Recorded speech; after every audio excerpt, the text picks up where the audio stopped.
नीट समस्येवर तात्पुरती मलमपट्टी नको, कायमस्वरूपी उपायांची गरज।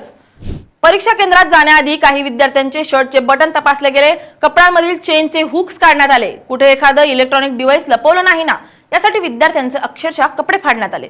डॉक्टर होण्यासाठी आलेल्या विद्यार्थ्यांना एखाद्या संशयित गुन्हेगारासारखी वागणूक सहन करावी लागली, पण ज्यांनी खरंच पेपर लीक केला त्यांचं काय? कारण आता समोर आलंय की नीट 2026 चा पेपर परीक्षा होण्याआधीच बाहेर फिरत होता आणि त्यामुळे देशातील सर्वात मोठी मेडिकल प्रवेश परीक्षा रद्द करण्यात आली। आज संपूर्ण देशाचं लक्ष त्या सिस्टीमवर आहे जी प्रामाणिक विद्यार्थ्यांना संशयित मानते पण पेपर लीक करणाऱ्यांना थांबवण्यात पुन्हा अपयशी ठरते। मात्र आज आपण फक्त संताप नाही तर या पूर्ण सिस्टीमचे सोल्युशन नेमकं म्हणून काय असू शकतं हे समजून घेणार आहोत। नमस्कार, मी स्नेहल चौधरी, आपण पाहत आहात LS मराठी। नीट पेपर लीक प्रकरणानंतर विद्यार्थ्यांचा विश्वास पुन्हा कसा जिंकला जाऊ शकतो? नॅशनल टेस्टिंग एजन्सी म्हणजेच NTA ने 12 मे 2026 रोजी अधिकृतपणे नीट UG 2026 परीक्षा रद्द केली। 3 मे रोजी देशभरात झालेल्या या परीक्षेला 22 लाखांहून अधिक विद्यार्थ्यांनी हजेरी लावली होती।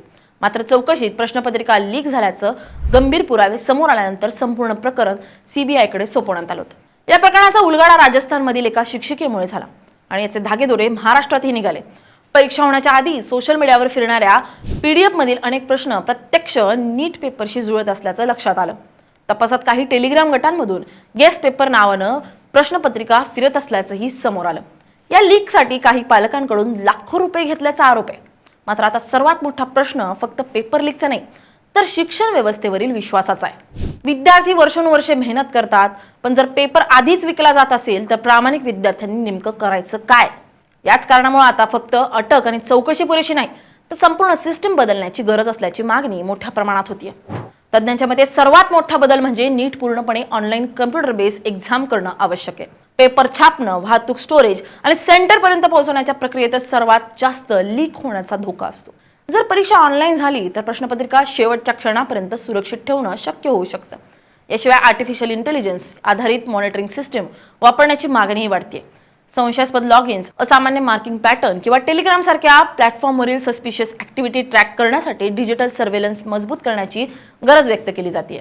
पण फक्त परीक्षा पद्धत बदलून हा प्रश्न सुटणार नाही, कारण नीट आणि JEEच्या वाढत्या स्पर्धेमुळे देशात कोचिंग कल्चर प्रचंड वाढलंय।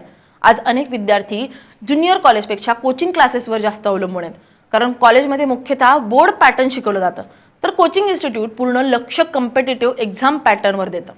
याच स्पर्धेमुळे आता देशात डमी स्कूल किंवा नॉन अटेंडिंग सिस्टम्स मोठ्या प्रमाणात वाढताना दिसत आहेत, कारण नीट किंवा JEE क्रॅक करण्यासाठी विद्यार्थ्यांना दररोज 10 ते 12 तास अभ्यास करावा लागतो।